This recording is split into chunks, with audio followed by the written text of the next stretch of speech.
Good afternoon, everybody, and thank you for joining us. We're just a few minutes past 1 o'clock here on the East Coast, but we're going to go ahead and get started with some housekeeping and logistics. That way we can make the best use of our time today. Welcome, and thank you for joining us for this conversation today on Help Me Grow, the model, implications for the future, and implications for the sector. We're delighted today to have a range of experts from both South Carolina, where ICS is based, as well as from the National Help Me Grow Center, to talk a little bit about the program and about these very exciting ROI findings coming out of South Carolina and the direction moving forward for what's next.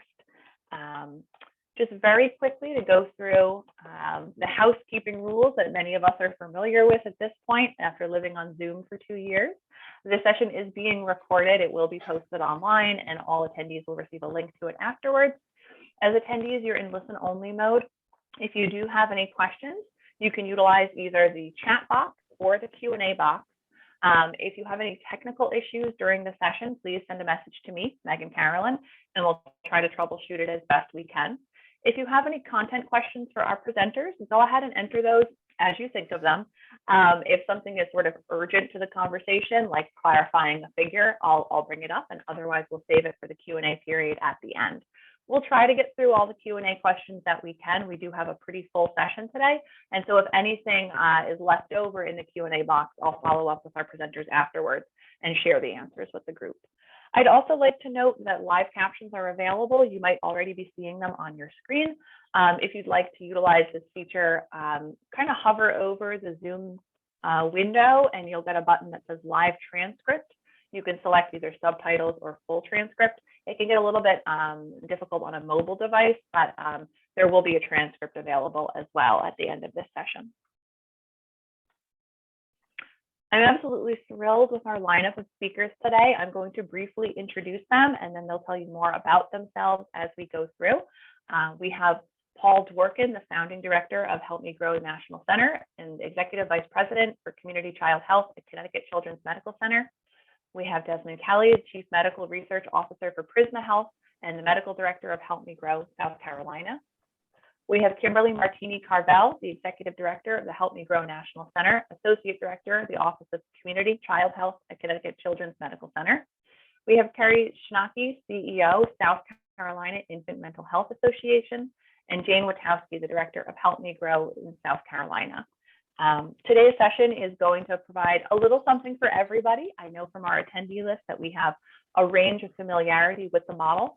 By the end of today's session, our goal is that you will not only know about sort of the basics of the Help Me Grow model and the theory and research underpinning it on the needs of young children, but also know a bit more about how the model works, to right size with all families and some of the implications that that has for the field, very broadly speaking, as well as this exciting new research on return on investment and what that means for the early childhood sector as a whole.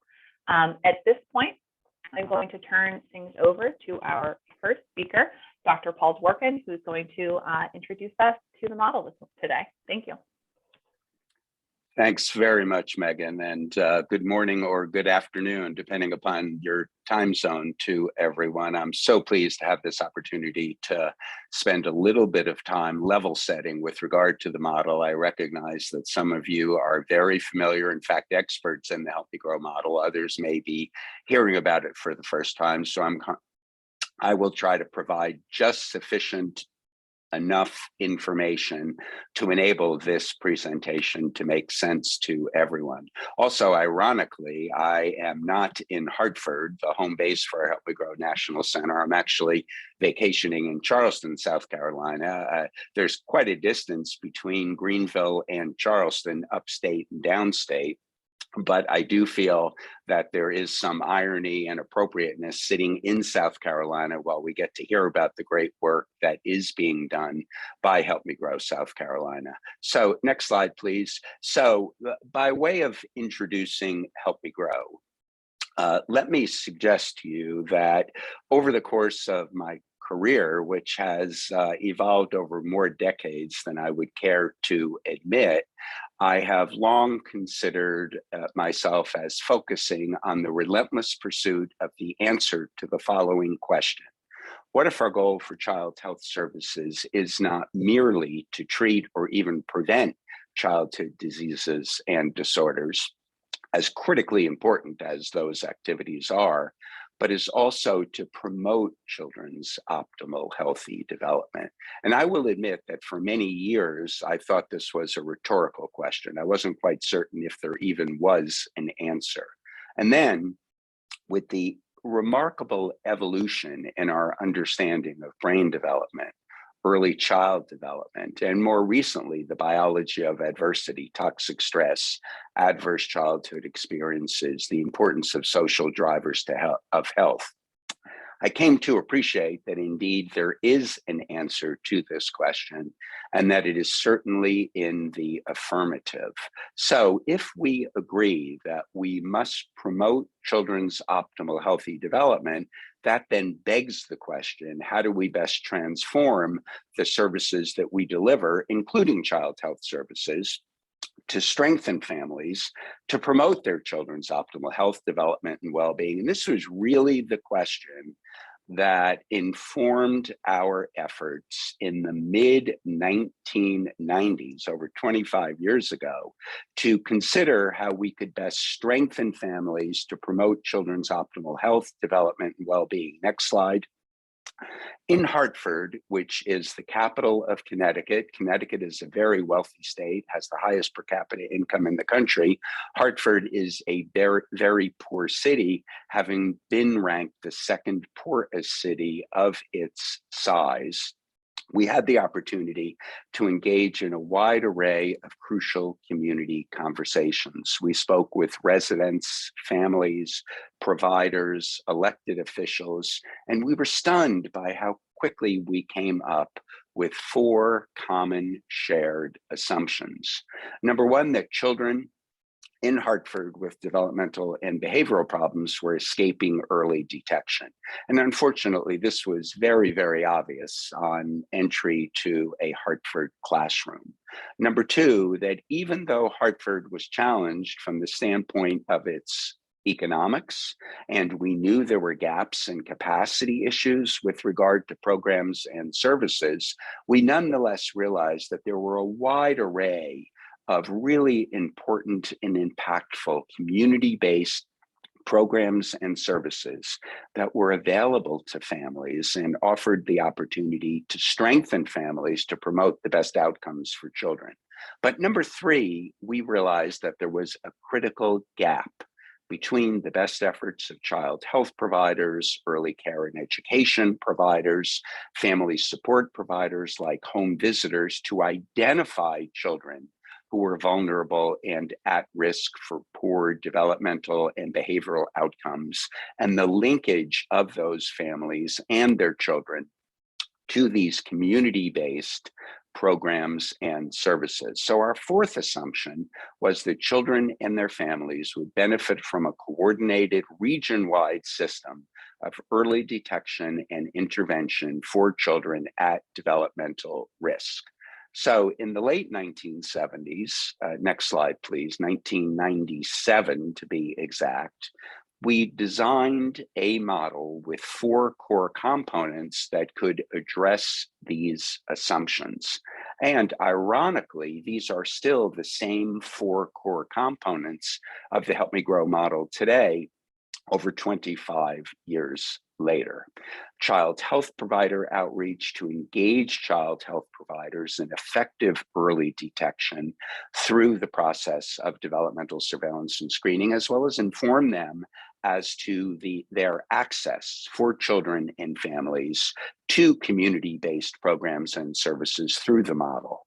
Secondly, family and community outreach to ensure that families understood the critical importance of their sharing of their opinions and concerns for their children's health development and well-being, and the availability of this model to link them to community-based programs and services that can address their needs and their priorities. as well as community outreach to engage the wide array of community-based programs and services that are available to support families in order to strengthen families and achieve our common outcomes. Third, really the heart of Help Me Grow, a centralized access point, a care coordinator staffed access line that would enable any family, any provider to access a care coordinator to help link a family to community-based programs and services to address a child's needs. And then because we knew there were gaps and we knew there were capacity issues and we knew that we would need data in order to support the sustainability of the model, the fourth core component is data collection and analysis. And again, these are still the core components of the model today. All of our affiliates measure their fidelity to this model. There are 4 attributes for each of the 4 core components, 16 attributes that define fidelity to the model. Next slide. So we recognized that if we were going to be able to be successful in supporting implementation and most importantly, sustainability of this model, we needed to be mindful of the need to speak to return on investment, cost savings, cost benefit, and extol the business case in support of the model. This is particularly important in our attempt to engage funders, whether they be foundations or officials in the public policy realm or donors. Next slide. So we recognized that we needed 2 products to support our affiliates in their attempts to implement with sustainability. We needed to be able to specifically speak to the return on investment, cost benefit, and cost savings that the Help Me Grow model accrues both over the short and long term in providing services to children, families, and women, particularly during the pregnancy period. And secondly, we needed to be able to talk the talk as well as walk the walk. We needed a business case template that could be customizable for each of our affiliates that they could employ in their advocacy and their ability to speak to return on investment, cost savings, cost benefit. Next slide. We were so fortunate to work with the Minat Group and specifically Minat Health in designing and now implementing an ROI return on investment calculator that enables affiliates to demonstrate their unique cost savings across critical dimensions, including the savings that are accrued both over the short term and the long term. The complexity of this needs to be acknowledged, but the calculator is able to capture savings identified across a variety of services: early detection, diversion from later intervention services, positive parenting, maternal depression screening and treatment, food security, and early preventive dental care. All services for which research has demonstrated a return on investment, cost savings, and cost benefit. We're also able to look at savings by sectors, whether it be early intervention, special education, public assistance, child welfare, criminal justice, and healthcare, and address the challenge of the so-called wrong pocket problem. That is, we make investments in healthcare, in early care and education, in early intervention, in child welfare and public assistance. And the benefits of those investments are accrued in other sectors: savings in special education dollars, savings to the criminal justice system. Doing the bookkeeping in which we're able to capture savings in certain sectors, demonstrate the demonstrate investments in certain sectors, savings in other sectors, and reconcile these in a way to support investment is critically important, and that is what this ROI calculator does. It also captures ROI, cost savings, cost benefit by the population served, whether it's children or adults, and also by time frame, both short-term and long-term. And it helps address the long pocket problem. That is, we know that many of our investments in early childhood are accrued over years to decades, which is not what most policymakers and elected officials are searching for. We need to speak to both short-term and long-term investment, and this model does that. Next. So what you will see today is the great work that has gone on in South Carolina with regard to the ROI calculator and the development of a business case. We are privileged at present to have 30 states engaged in the Help Me Grow affiliate network with well over 100 Help Me Grow systems nationwide. Next. And in fact, this work has expanded to include many of them. In fact, over the course of the past year, this year, based on our Help Me Grow fidelity results, we have 11 Help Me Grow systems across 5 of our 30 Help Me Grow states who have utilized the ROI tools, and we have an additional 17 Help Me Grow systems across 7 states that are now beginning to leverage the tool. The more affiliates we have participating, the more data we can collect, the better we can refine the tool to ensure that it will be as meaningful and impactful as possible. So I hope that brief introduction to Help Me Grow is helpful, particularly to those of you unfamiliar with the model, so that you're able to take advantage of the presentations that follow. Thank you. Thank you so much, Dr. Dworkin, for that crash course on Help Me Grow. It's a complex model, but I think that gives us a great platform to springboard now into Dr. Kelly's section to talk a little bit about the path of Help Me Grow South Carolina. Thank you, Megan, and thanks, Dr. Dworkin, for your vision and leadership. I am a developmental behavioral pediatrician by trade and the founding medical director of Help Me Grow here in South Carolina. I'm going to give a little bit of history, a little bit of a local perspective, but you'll hear lots of recurring themes that have already been touched on by Dr. Dworkin. So we can go on to the next slide, please. So yes, indeed, 16, probably 20 years ago, here locally, we were experiencing and identifying those same needs. As I was directing our developmental behavioral pediatric program, it was increasingly apparent to me how many of the children referred for our services should have and could have been identified and those problems addressed earlier. We were receiving also inappropriate referrals for expensive specialty medical care when those services were probably not necessary and were adding to our long waiting list. And I think, again, this underlines some of those cost savings. And furthermore, it was clear that our primary care physicians needed some help, maybe being reminded about the importance of developmental screening, what tools were available, and what resources were available in the community for them to refer children to. And most importantly, as Dr. Dworkin has emphasized, our responsibility as specialists in child development to be intervening upstream, to be addressing that promotion of optimal, healthy child development.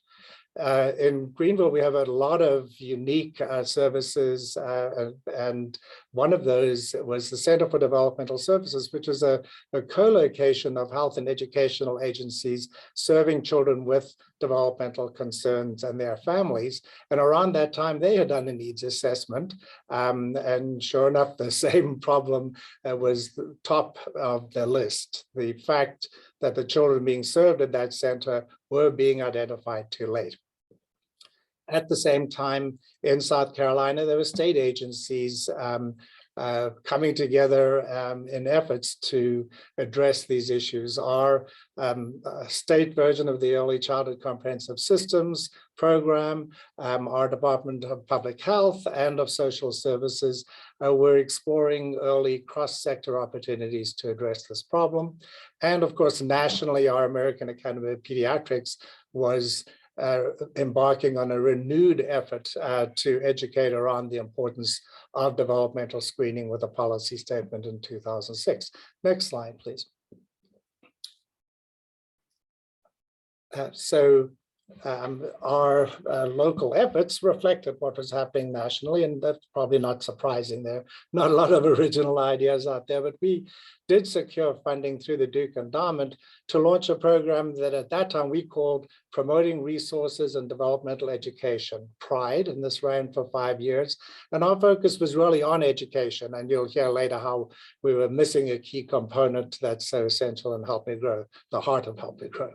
We were educating, so we were out focusing on the key players in children's lives, their parents and caregivers, their physicians and childcare providers. And we did this through academic detailing or visiting local practices, educating around the importance of screening, tools available, and resources, and holding educational events in the community for parents and childcare providers. At the end of that funding period, our research demonstrated that yes, indeed, we had positive outcomes. And this graphic just shows the perceptions of the importance or the help of the educational program. The vertical axis runs from 60 to 80% agreement, and you'll see that both childcare providers and parents saw this as being valuable. Childcare providers maybe learning a little more about the developmental milestones of the children in their care, parents more around the activities that they might engage in to promote development. We shared these educational materials, Mind Your Milestone cards, that had the milestones, that had the warning signs, and had suggestions for activities that parents might engage in to promote their children's development. So we were feeling pretty good about that, but around that time, next slide, please.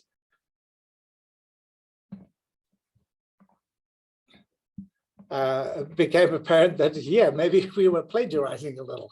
But this was fine because Dr. Dworkin and I go back years. He's just such a revered colleague and mentor and friend of mine. And he and Joanna Bogan, the late Joanna Bogan, just a visionary pioneer, great lady. They had published some of their findings from the work at Hartford in this supplement to our Journal of Developmental Behavioral Pediatrics. We learned a lot in there. I remember calling Dr. Dworkin, and next slide, he gently reminded me that yes, a printed page of resources that we might share with physicians was probably out of date by the time it was printed, and we needed more. So we'd achieved those goals of PRIDE.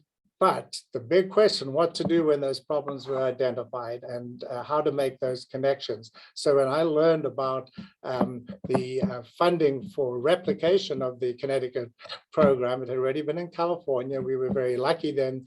I made sure we were at the front of the line, that ourselves in Oregon were in that first cohort of states that were funded and received technical assistance to replicate the model. And that was through Commonwealth Fund and Kellogg Foundation and local funding. Our own United Way of Greenville County, very supportive, as well as private foundations and the state agencies that I mentioned earlier. So we launched, and I think we got the announcement probably 2008 or 9, but launched 10 years ago. And also through McVie funding, we're able to, next slide, please, to grow. So we transitioned out of our developmental pediatrics division to the Bradshaw Institute for Community Child Health and Advocacy, hired staff. You'll hear more from Jane Witowski. She and I got this going with our centralized access point and the screening system, the outreach, and development of a resource database that was not just in print, but was digital and updated, and made good progress for a number of years. And then the next exciting chapter was Help Me Grow moving to their new current home at the South Carolina Infant Mental Health Association, where the work continues to establish this statewide network to build capacity to provide access to services for young children and their families. And last slide. So we're making a difference in South Carolina. Some numbers, already 9,000 children served, 3,000 parents, caregivers, family members educated, over 100 training events, and untold benefits, maybe now less untold and hopefully better defined with the ROI and those cost savings across all sectors. And of course, our challenge is scale and sustainability, and we'll hear more about that as we go. So thank you for being with us this afternoon, and thank you for your time. Thank you so much, Dr. Kelly, for the history to the present. And now we're going to pivot over to the team at the South Carolina Infant Mental Health Association, Carrie and Jane. Hi, I'm not going to take a lot of time. I know that it's not always obvious when we talk to people about South Carolina Infant Mental Health Association being the home that we, Jane and I and Dr. Kelly and others talked about for Help Me Grow State Office. The link between infant mental health and Help Me Grow is very logical, but maybe not at first glance. So I wanted to take a minute and just describe what we do at SCIMHA and where, the rationale and where how we are succinctly aligned infant mental health and Help Me Grow. So SCIMHA's primary focus is on promoting, nurturing, caregiving relationships that foster healthy social emotional development. And we do this by working with the professionals who serve young children and their families to help them better understand the importance of a child's first relationships as really the foundation to all other development that happens. And we offer trainings and infant mental health practices and interventions that professionals can use then to promote healthy relationships in the families they serve. You can go to the next slide. So why situate Help Me Grow at the state office at SCIMHA? What does infant mental health and Help Me Grow have to do with each other? We're really excited by the partnership that began. We've worked together for many, many years, but the SCIMHA and Help Me Grow relationship began in 2020. And also I'm excited to know that other states are kind of finding connections between infant mental health and Help Me Grow. The partnership makes a lot of sense. The Help Me Grow system, values, and the core tenets of infant mental health field are deeply aligned, and I'll highlight a couple of those now. I'm going to go to the next slide. First, there is succinct alignment in a commitment to promote the health and wellness of young children and their families. And as I said, the philosophical underpinnings of infant mental health and the approach that Help Me Grow takes in supporting families to achieve this goal, they're aligned in many ways. So both the Help Me Grow system and the infant and early childhood mental health approach are driven by this understanding that a young child's relational health, that is the quality of the relationships with their primary caregivers, that's really the foundation on which all other domains of development are built. And so when we work to promote child development, we're focused on strengthening the parent or the caregiver's ability to respond to their child in ways that promote healthy development, particularly in times of stress. And so with that relational focus that it goes across, we're talking about relationships being supported between the child and their family or caregivers. We're talking about relationships between the professional helpers and the parents and adult caregivers they work with, and even the relationships between the many professionals who serve children. And so that idea of relationships ripples throughout both infant mental health and the Help Me Grow approach. The Help Me Grow approach is also aligned with the infant mental health philosophy, and that we support families in a way that meets each family's where they're at. We're really honoring their strengths as caregivers and empowering them with information so that they can make choices that fit their values and their culture. Another common value and approach that really made it clear to us that SCIMHA would be the right home for Help Me Grow is the fact that both are so interdisciplinary. I often say that infant mental health as a field really belongs to every professional who serves young children and families. It's home visitors and early interventionists and child welfare workers, family court judges, pediatricians, mental health providers, everybody who engages with young children and their families, infant mental health belongs to them. And the same is really true when we talk about developmental screening. Developmental screening is such an absolutely critical feature of a healthy child and family system, that we really need all early childhood professionals to be thinking about it, to be connecting families with screening.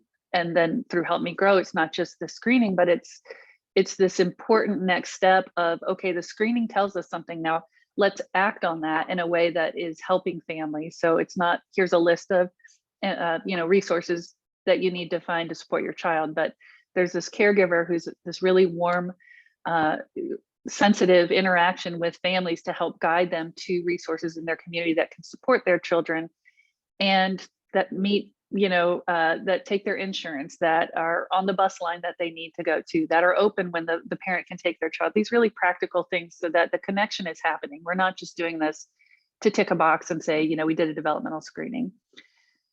So those are some of the really core foundational values that brought Help Me Grow and SCIMHA together. And we are just delighted at where we've gone in the short time we've been together and see lots of opportunity going forward. So with that context, I'll hand it over to Jane. Thanks so much, Carrie, and so glad to be with you all today. As we move into the details of the Help Me Grow South Carolina ROI, I'd like to start by reminding us all of the importance of investing in child development. This really should come as no surprise to us. There's plentiful research that tells us about the significant benefits to children, their families, and society when children's developmental needs are met. Communities have the resources to meet children's needs, but too often families have difficulty accessing services in a timely manner. Help Me Grow tackles this challenge, and as a result, can provide significant cost savings to a variety of state systems, as well as influence reductions in undesirable outcomes, things such as children with developmental delays, dependency on welfare, domestic violence, and cases of child abuse and neglect. Next slide. So here's what we learned about our work in South Carolina. For every $1 invested in Help Me Grow South Carolina, our system generates an average of $3 in quantifiable cost savings. This is an exciting discovery. Our partners know what an asset Help Me Grow is to the community, and this data now provides us the ability to demonstrate that value. Reminder that since this represents quantifiable cost savings only, the actual savings are likely significantly higher. Next slide. So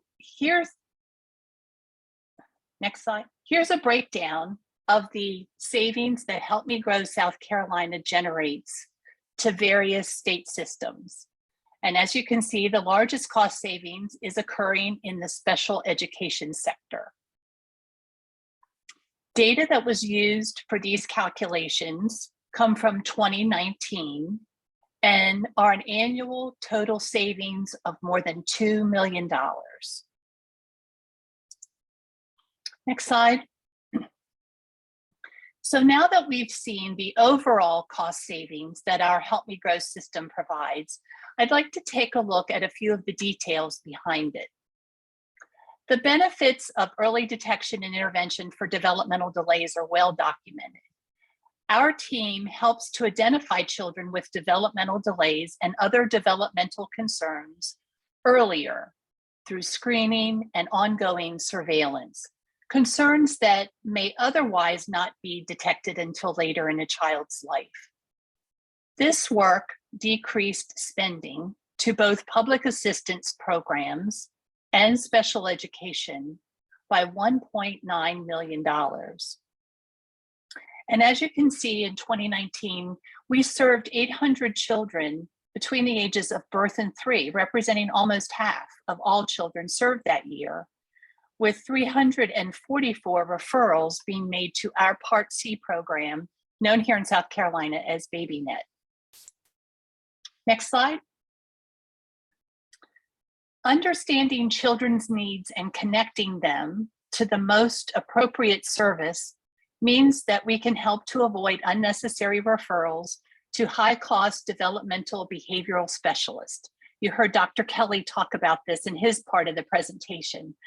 And that helps to free up those limited resources to care for the highest need children. In 2019, we referred 17% of all children we served to various community programs and services. These children might have otherwise been referred to tertiary medical specialists, where wait times can be 6 months or longer. And this helps to save an estimated $200 to $400 per child just for the initial office visit alone. Next slide. Social determinants of health influence the health and well-being of people of all ages. However, they're especially important for children whose early developmental experiences provide the foundation for their future health and well-being. And when we identify and intervene to meet those unmet basic needs, we're providing prevention, primary prevention against future health problems and conditions. For example, housing insecurity and multiple moves are associated with increased developmental risk among young children. When our team works with a family, we take the time to understand all their needs and to connect them to the resources to meet those needs. This was especially important as the COVID pandemic unfolded, as more families found themselves in need of basic supports. Next slide, please.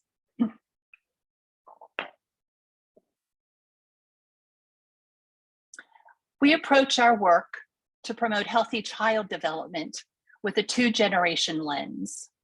We know that supporting parents builds their confidence in navigating common parenting challenges.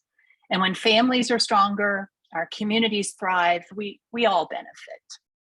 Positive parenting is associated with reduced child maltreatment, which leads to many negative outcomes and possible interaction with the child welfare system. For many years, we've worked closely with the various home visiting programs in South Carolina, referring parents and families who could benefit from them. These evidence-based home visiting programs such as Nurse Family Partnership, Healthy Families America, and Parents as Teachers are associated with long-term improved outcomes for children. Next slide, please. Help Me Grow South Carolina has built a reputation as a strong community asset, generating a wide variety of benefits to children, their families, communities, and our state by supporting the healthy development of all children and their families. We've done this by maximizing existing resources, coordinating services, and ensuring that children and families receive the right supports at the right time. Our affiliate operates on an array of smaller funding streams now, including support from McVie funds and preschool development grant funds. Our goal is to establish a steady stream of funding that can expand the existing infrastructure and add to the cost savings we've demonstrated here today. Across the national Help Me Grow network, affiliates are tapping into existing federal opportunities that align with Help Me Grow activities, such as early care and ECCS work, children and youth with special health care needs, preschool development grant, and child care block grant. With an additional investment of $1.5 to $2 million, we can accelerate our systems building work that will allow us to reach the goals that we've identified, such as 3 times growth, particularly serving rural areas, to identify gaps of service and barriers families experience in accessing those services, to develop a statewide developmental screening registry and improve our integration of systems, to enhance our data collection system and continue strengthening our work in partnership with our early childhood integrated data system. I invite you to join me in imagining the possibilities, the benefits to children and their families, the ongoing early childhood systems building work, and the cross-sector cost savings. Imagine. Jane, Next slide. What a wonderful note for us to segue on, that wonderful vision of imagining. Thank you so much. So we can keep imagining the ideal, but now Kimberly is going to walk us through a little bit of, in the short term, what's next? Where does the model go from here? And hopefully we can get to that illustrious goal Jane has laid out. Kimberly? Thank you. Thank you, everybody, for the level set, the information, the passion, and the context, and the place setting for the Help Me Grow systems model. I am really privileged to be able to round out this great collection of speakers and the sharing of information around Help Me Grow, the return on investment calculator, and the business case for Help Me Grow for South Carolina. I am the executive director of the Help Me Grow National Center. I get the true privilege of helping to design supports and investments for these 33 states and 120 jurisdictions that are implementing and advancing Help Me Grow. Next slide.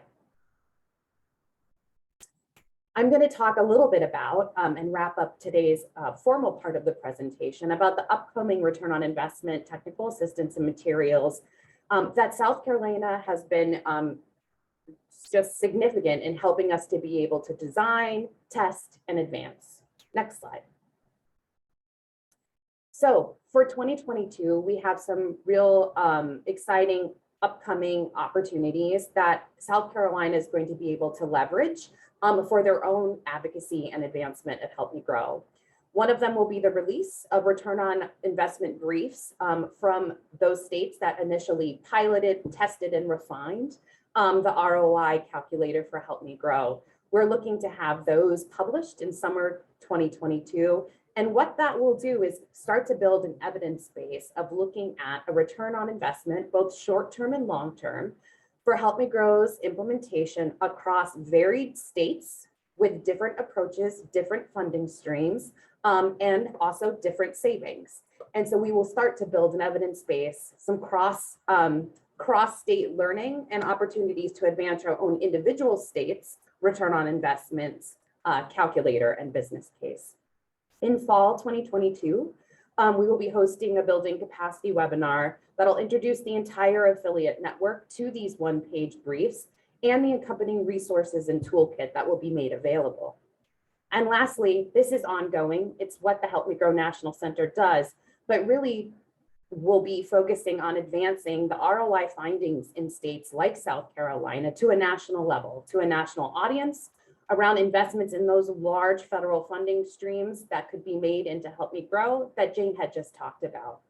So there will be advocacy, and we will continue to leverage these types of efforts and the data in its aggregate form and at state levels on behalf of the Help Me Grow affiliate network and its implementation. Next slide. So we here at the National Center have spent the last really 2.5 years designing, dreaming, of what an ROI calculator, a multi-sector calculator that could give us both short-term and long-term savings and cost benefits when we think in a systemic way. We are moving now from those 2.5 years of dreaming and piloting and testing and refining to implementation. And that implementation is really leading us and driving and are aligning around our strategic priorities for the Help Me Grow National Network and for the Help Me Grow National Center. Next slide.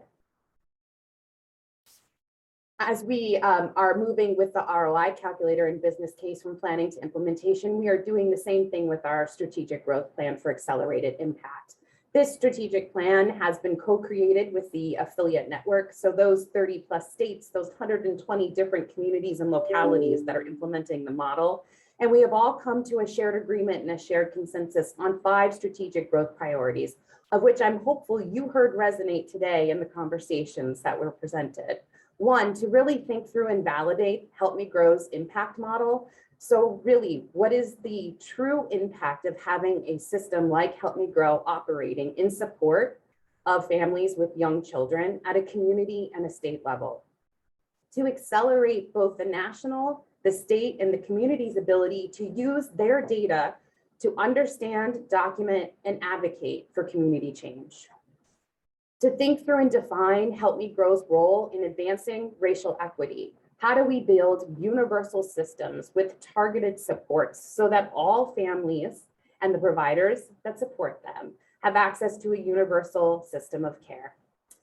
To secure robust funding for Help Me Grow at a national, to partner with our state affiliate leads, so at a state level, and then to see that actually move down to that community and local implementation space. Our ROI calculator and business case is just one key way in which we're going about and doing that work. And lastly, to pursue growth, specifically 3 times growth in existing Help Me Grow states and systems. If we are really going to talk about a universal approach, we have to think about a scale that's universal. We have investments and funding to help support both the National Center and the affiliate network from private and public funders, just some that are here on this slide. Next slide. So I actually talked through most of this in the previous slide, but this is really kind of starting to talk through a little bit with more details, the ways in which we're looking at advancing Help Me Grow strategic growth priorities for accelerated impact. Focusing with the first one around our impact model on being able to measure network performance towards equitable outcomes. What do equitable early childhood outcomes look like? Are there ones that we could actually roll up and talk about from a community to a state to a national level? And could we benchmark our performance in achieving them? To really accelerate the network's ability to use the data, as I talked about, to achieve change at the state and system level, but including using that data to get investment in services that are culturally appropriate, responsive, and respectful to the communities of which Help Me Grow is being implemented. To really leverage targeted universalism as a strategy in which Help Me Grow model will be used to advance racial equity, and to build out the supports, the toolkit, the TA, and the resources to help states and communities achieve systems that are designed universally with targeted supports for those who need them. And then lastly, as I was talking about really the securing of robust funding for this early childhood systems infrastructure, which that language is starting to be really used, leveraged, and resonated with a number of key federal agencies who are transforming the ways in which they are granting out dollars to include resources for leadership, for cross-sector collaboration, data sharing, and an early childhood systems infrastructure. Next slide. And I will say one of the ways we're looking at guiding and undergirding our 5 strategic growth priorities is to really think through how we build out systems, early childhood systems that achieve goal concordance. And by that, we mean that they are really driven and undergirded by the goals and priorities of the families they're designed to serve. And the only way in which Help Me Grow can do this is in partnership with the families and the providers within the community that are supporting them. In understanding in that jurisdiction, what are the ultimate priorities for child health development and well-being, and how could having a systemic infrastructure such as Help Me Grow help the community support the families in achieving those priorities? Next slide. So thank you for allowing me to have the last couple of minutes to really talk about the strategic growth for accelerated impact of the National Center, and really hopefully illuminate for you how much South Carolina is in a leadership position, and will have the opportunity to draw down on all the resources, the supports, the advocacy, and the approaches of Help Me Grow from the National Center. Thank you.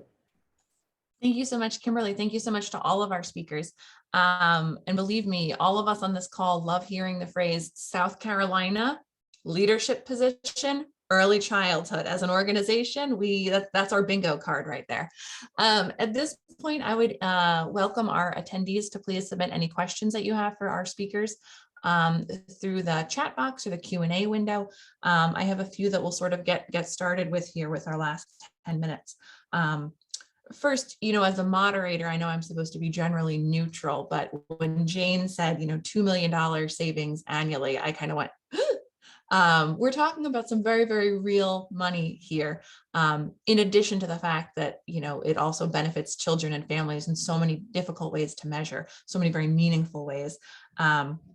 Dr. Dworkin highlighted for us the wrong pockets problem. And when you see how these benefits really do accrue over such a diverse range of outcomes and sectors, I really just want to stress for our attendees what a tremendous body of work this ROI calculator is. This is a huge step forward for Help Me Grow and for really any of the early childhood programs and models that we know have these benefits across multiple sectors. Kimberly made a point about working on this language, right, about early childhood infrastructure, getting to a point where policymakers don't just look at, well, we're going to put money in this bucket of programming, in this bucket of programming, but realize that need for navigation and interconnectedness. So all of that to say, I would like to pivot a little bit and talk about the equitable outcomes language that was used. I think it is fascinating and wonderful that among the growth priorities of Help Me Grow is this focus on racial equity. We are hearing a lot of programs having this conversation now, this renewed or sometimes brand new understanding among some organizations of the role of structural racism and really how that impacts children and families from a very, very young age. So I just want to open the floor at this point for any of our speakers to comment on how you have either seen, Help Me Grow help rectify some of those issues of that institutional racism, lack of equitable access, or really sort of what you see as an opportunity moving into the future. I know that's a work in progress, from Kimberly's comments, it's figuring out the role in this broader system of systems, but opening up the conversation to talk about racial equity among the model and its affiliates. Well, I'll just begin, this is Paul, by offering a quick anecdote from our early efforts to bring Help Me Grow to scale across Connecticut. When we were trying to convince the state legislature and the executive branch to support statewide dissemination of Help Me Grow based on the experience that we had in Hartford, state officials, elected officials, would inevitably ask, will this benefit families in my district? Will this benefit those whom I am serving? And we realized that if we hope to ultimately have public support for Help Me Grow, it needed to be universal. That is, it needed to appeal to and support families in a wide array of jurisdictions, even though the model was initially implemented with the urban core in mind. And with our visits and discussions with policy leaders in many, many states, that has continued to be a vibrant and relevant theme. On the other hand, Megan, your comments and many of the speakers' comments reflect the extent to which we know there are extraordinary disparities and we must work to achieve equity. So how do we reconcile this?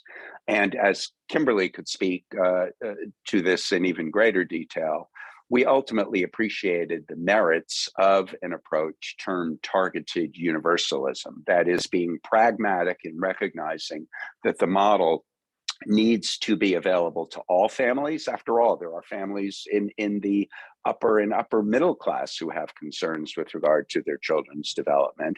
But on the other hand, we must be particularly mindful of the needs, the challenges, and the priorities of those families who struggle from the standpoint of social determinants, and we need to make sure they have facilitated access to the model.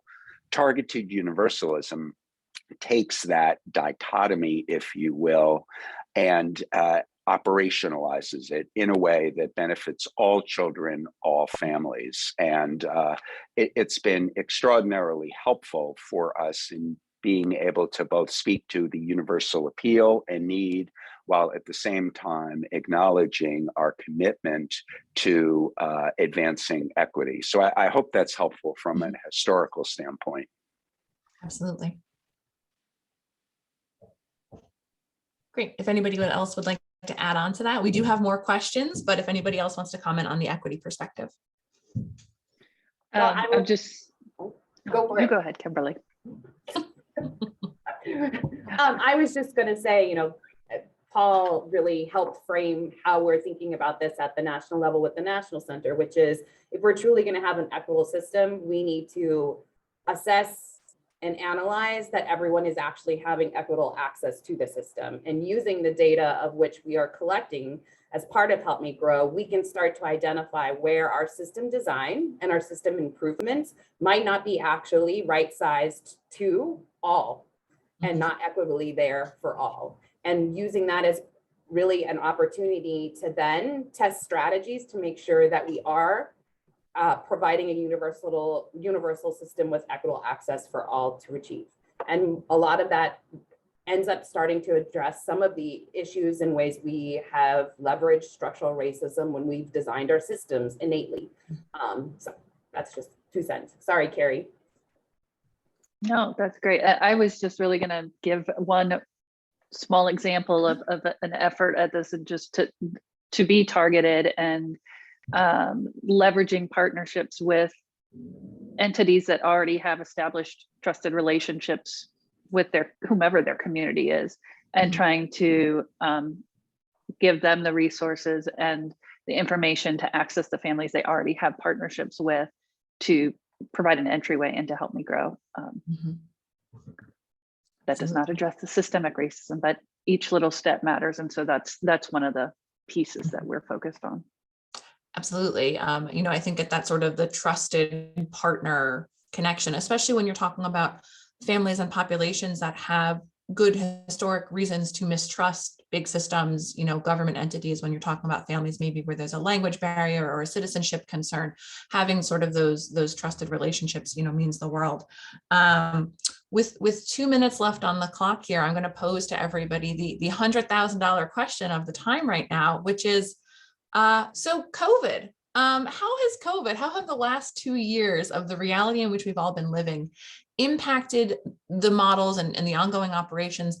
And I want us to talk a little bit less about what's already happened and more about, are there things that you've learned in working with families over the last 2 years as we face this unprecedented time that will help shape or change things with the model moving forward?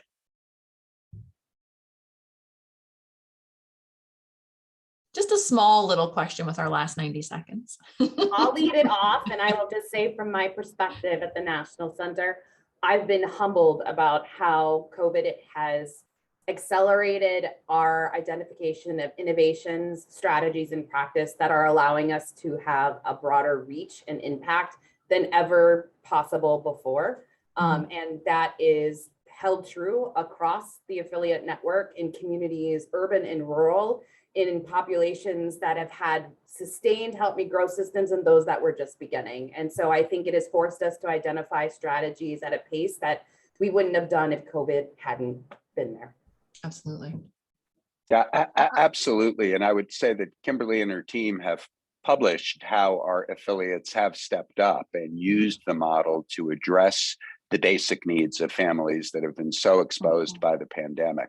The other comment that I would make is that the COVID experience really speaks to the importance of being able to collect meaningful data, because it's the data that identifies the priorities that drives the actions. And the critical importance of collecting data and using that data to identify priorities, needs, and concerns has been so true through COVID, and it's obviously true in strengthening families to promote children's optimal health development and well-being under any circumstances. Absolutely. And Jane, I saw that you had started to speak. We'll let you have the last word before we end the webinar. No, I was going to say something similar to what Paul said in terms of, being able to build on the trusting relationships that have already been established with families over time, and allowing us to help to support them with the needs that were identified as a result of COVID, and the realization that the model that Help Me Grow provides was able to move through COVID in a way without any hiccups, since so much of what we do is in a telephonic, based on a telephonic relationship. So I think that we were able to move some of our work through COVID without missing a beat.